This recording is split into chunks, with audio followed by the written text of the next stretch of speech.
or Mina is a warrior princess in many ways in the book.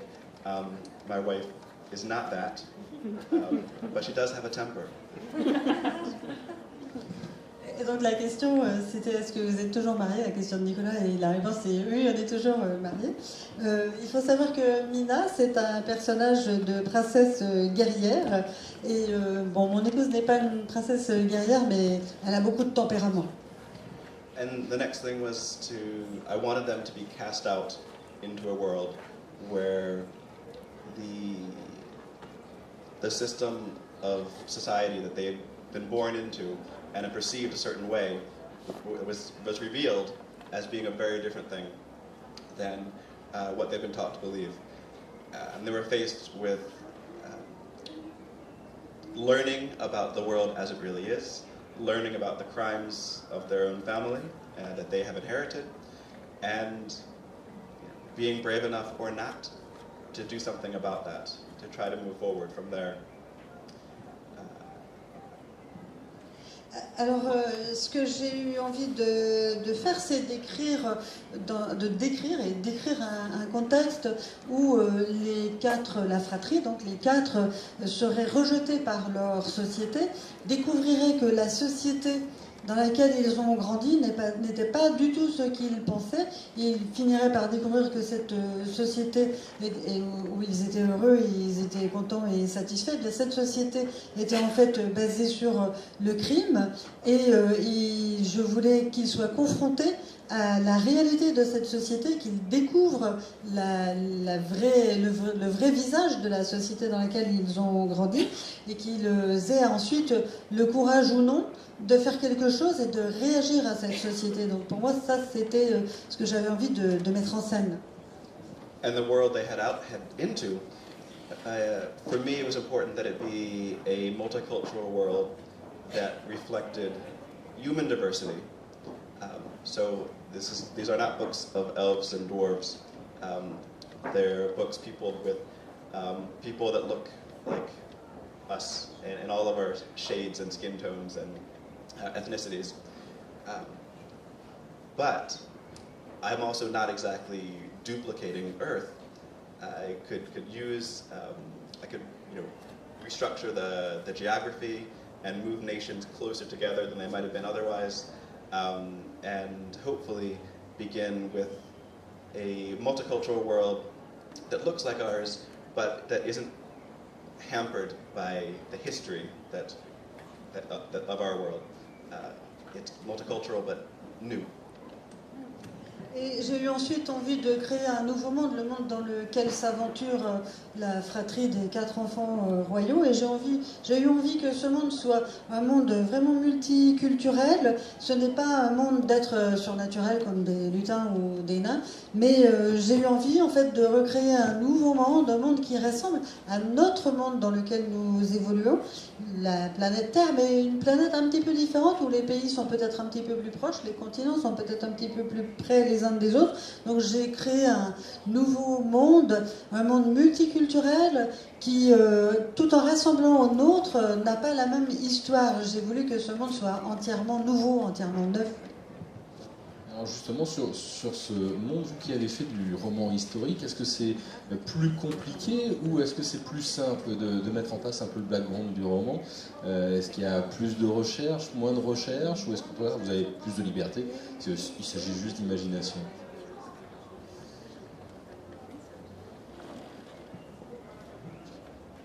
Yes. Yeah, I think so.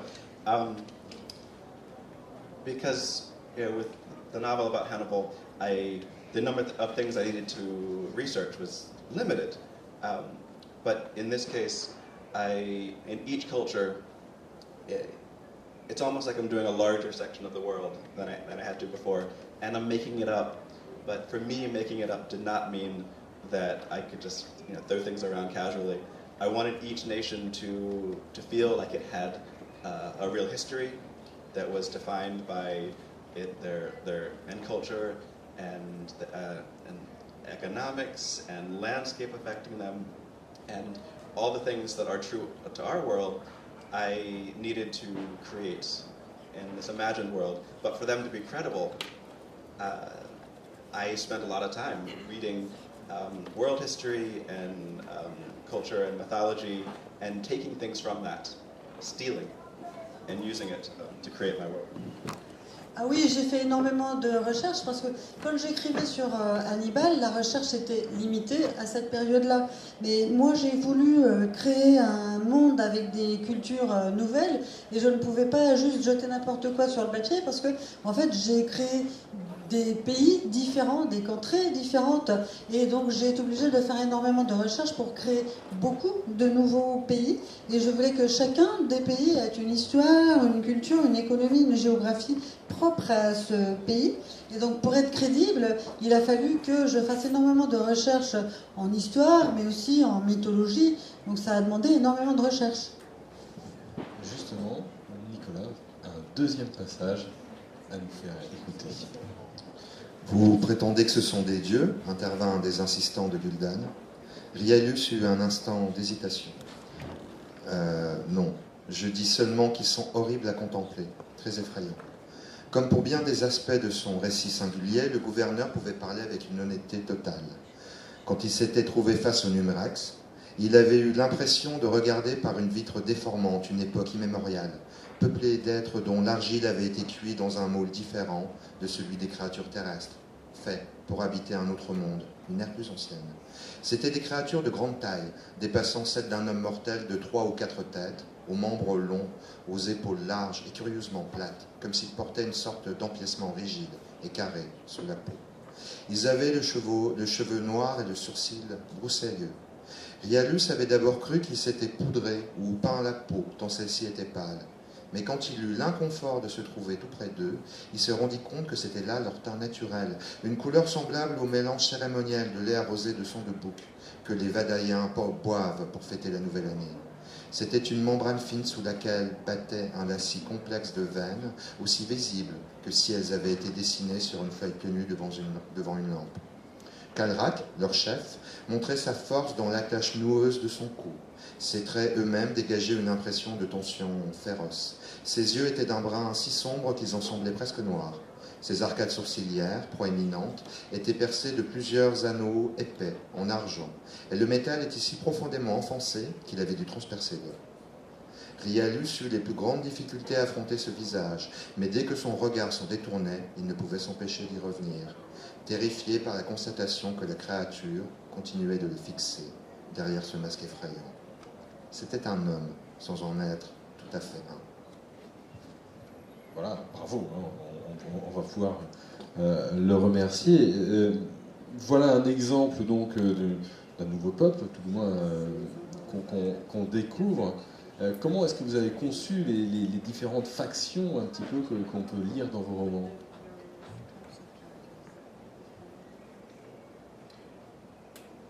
How did I come up? Well, with everything in my books, I feel like my main characters, my point of view characters, are the ones who discover the world for me. So, how did I first know what the Numrek looked like?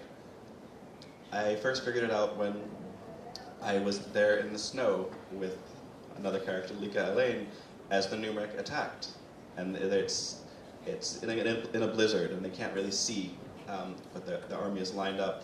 And at some point, they know that something is out there. And at some point, the snow clears, and these monsters, what appear to be monsters, come at them out of the snow. And I see them in the same sort of horror as the army seeing them. The thing about that is that first impressions are not always, that accurate, and there ends up being much more to that race of people than is obvious at the beginning. And I discover that when I follow a character that goes back to their home and sees where they came from and discovers that there is much about that culture that he had no idea of before. Comment j'ai conçu ces personnages, les Numrek? Eh bien, je me suis placée un petit peu, je me suis mise dans la peau de l'autre personnage de Lika Allen quand il les voit arriver. En fait, dans la scène, il y a une tempête de neige, c'est un blizzard, et puis tout d'un coup, l'ennemi, ces monstres, émerge du blizzard et il est confronté à ces monstres. Et je me suis mis un petit peu dans cette position et je pense qu'il faut dire que les premières impressions sont souvent trompeuses parce que l'un de mes personnages après ira chez les Numrek et découvrira que en fait c'est une culture beaucoup plus impressionnante, beaucoup plus riche qu'il n'imaginait lors de cette première rencontre. It's important to me though that all the major characters and even major races in the book have their own valid point of view. So these barbarians that come over the world and invade, they do so not just because they're barbarians, but because they want and need things as well. And I like the balance of having them be more than they appear to be, but also having, in my own way, to figure out what is motivating them. And when I figure out what is motivating them, it's, brings life to the story, and hopefully makes even the villains sympathetic or understandable in some ways. At some level, this invasion is happening throughout all three of the books because these people want to be able to have kids. You'd have to read the book to know what that means, but they want children. Alors c'est toujours important pour moi de donner le point de vue des divers personnages et des diverses races que je crée dans le roman. Quand on voit ces barbares envahisseurs, et pour moi c'était important de donner leur point de vue aussi et d'expliquer leurs besoins et pourquoi ils deviennent des envahisseurs. Moi je cherche toujours en fait l'équilibre, j'ai envie d'expliquer leur motivation, qu'est-ce qui fait qu'ils ont ces besoins, d'où viennent ces besoins, et je pense que c'est important de l'expliquer pour donner vie au roman. Et c'est important pour moi que les méchants ne soient pas uniquement méchants. C'est important pour moi d'expliquer pourquoi ils sont méchants. Et on verra plus tard qu'ils sont méchants parce qu'ils souhaitent avoir des enfants. Mais je ne vais pas tout vous raconter parce que je préfère que vous alliez lire le livre. By that I mean, at some level, they become infertile, and they believe that going into the known world is the key to getting them the very normal things of life back. En fait, ils sont devenus stériles et ils pensent qu'en envahissant le monde connu, c'est comme cela qu'ils pourront obtenir les choses normales de la vie, comme le fait d'avoir des enfants. C'est une des dimensions qui est assez intéressante, à la fois vos personnages qui vont découvrir que leur royaume n'était pas si tout du moins basé sur des bases aussi saines qu'ils ne le pensaient, ou tout du moins moralement acceptables. Là, vous parlez des autres qui ne sont pas forcément aussi effrayants, qui sont simplement différents. Est-ce que vous avez l'impression d'écrire une littérature, ce qu'on appelle à message en France, ou tout du moins que vous avez envie de transmettre des choses à vos lecteurs qui vont plus loin que la simple aventure?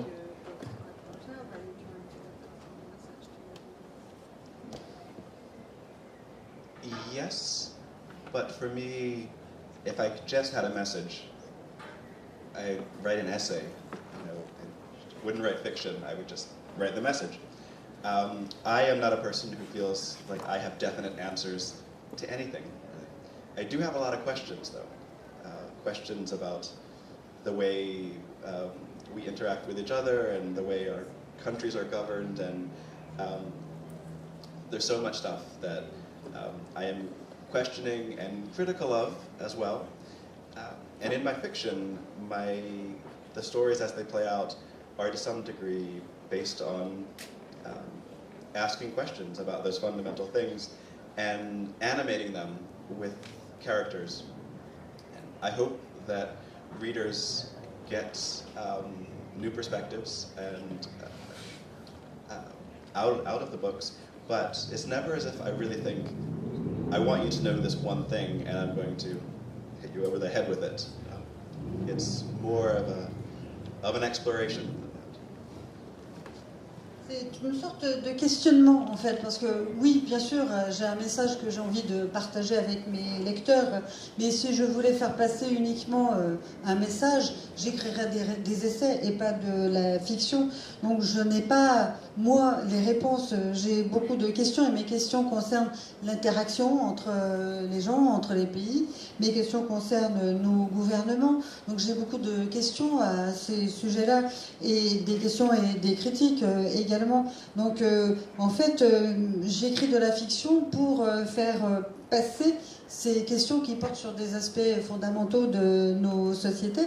Et je donne vie à des personnages plutôt que de soulever uniquement des questions.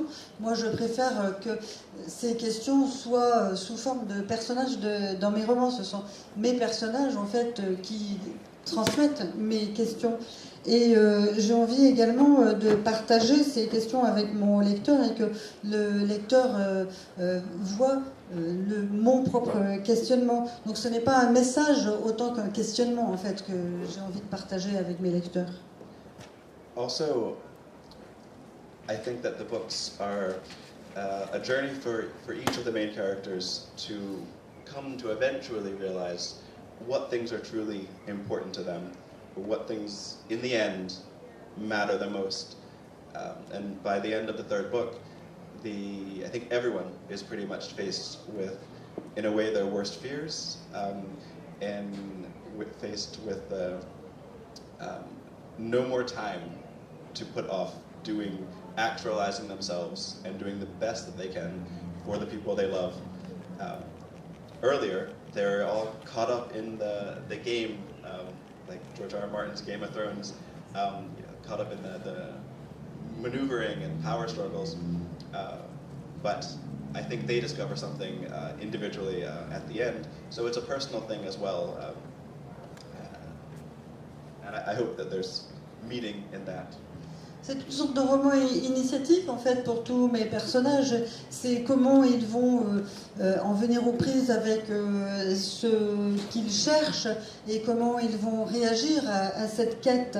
Et à la fin, ils auront à confronter leurs pires craintes et ils auront à confronter un manque de temps pour accomplir ce qu'ils cherchaient à accomplir. C'est une sorte de jeu comme on voit dans George R. R. Martin, où il y a ce jeu du trône. Donc c'est un petit peu ce genre de quête dans laquelle ils vont se lancer et à la fin ils se rendront compte que bon, ils n'auront pas nécessairement tout le temps nécessaire à leur disposition pour tout accomplir ce qu'ils souhaitaient accomplir et réaliser tout ce qu'ils souhaitaient réaliser. Donc c'est la confrontation avec leurs pires craintes qui importe à la fin du roman. Le troisième tome est sorti il y a quelques mois, quelques semaines, et on va avoir un nouvel extrait par Nicolas. Et justement, le troisième tome s'ouvre avec un passage où nous avons donc Corinne, la princesse guerrière, qui entre-temps est devenue reine. Corinne à Caran sortit dans la lumière intense du matin.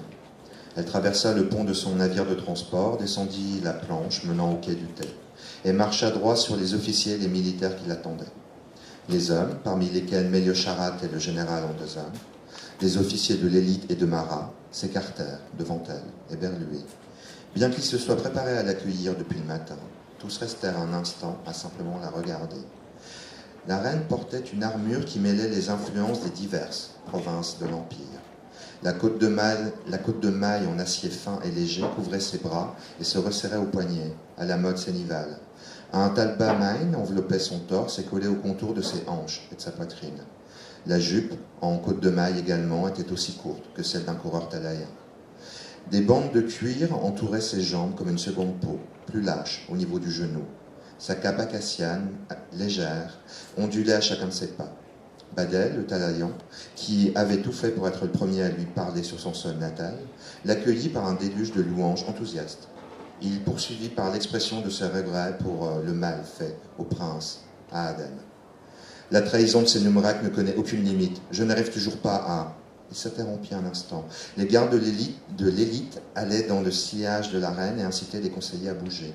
Ceux-ci trottinèrent pour rester à son niveau, à l'exception de Melio Charat, qui semblait très à l'aise et lâcha sur son passage. « Votre Majesté, je ne vous avais encore jamais vu en armure.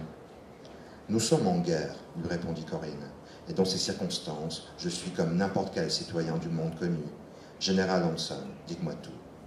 Par cette formule, elle entendait les derniers renseignements obtenus sur la situation. Les lèvres tordues par une grimace maussade, le général s'exécuta. La première vague de Marat avait envahi les demeures que les Numrecs occupaient au bord de la mer, les prenant par surprise. Les combats s'étaient déroulés dans les maisons, sur les plages et les jetées, dans les jardins. Tous ces endroits où les Numrecs s'étaient prélassés au soleil. Très vite, le littoral avait été occupé. Des unités de l'élite s'étaient alors enfoncées vers l'intérieur des terres. Nous les avons acculés dans une forteresse située sur une colline que les gens du coin appellent le Pouce, expliqua le général. C'est une ancienne structure. Nous n'y avions pas pensé, mais ils ont dû en renforcer les remparts et y stocker de quoi tenir un siège. Ils ont eu tout le temps nécessaire pour préparer leur trahison. Chaque jour, nous les provoquons pour qu'ils se battent, mais ils refusent tout engagement désormais. Ils sont devenus couards, dit un jeune officier. Non, ils jouent avec nous, rectifia Méliot. Ils envoient leurs enfants sur les remparts pour lancer des oiseaux en papier. Ils sont très forts pour ce genre de choses. Le regard en biais que lui jeta en 2 ans était nettement désapprobateur. Méliot eut un petit haussement d'épaule et articula en silence. Eh bien, quoi, c'est vrai? C'est un jeu de patience, dit en 2 ans. La forteresse a été construite au sommet d'une colline. Il n'y a qu'un seul chemin qui y monte en spirale, et il y est trop étroit pour une armée.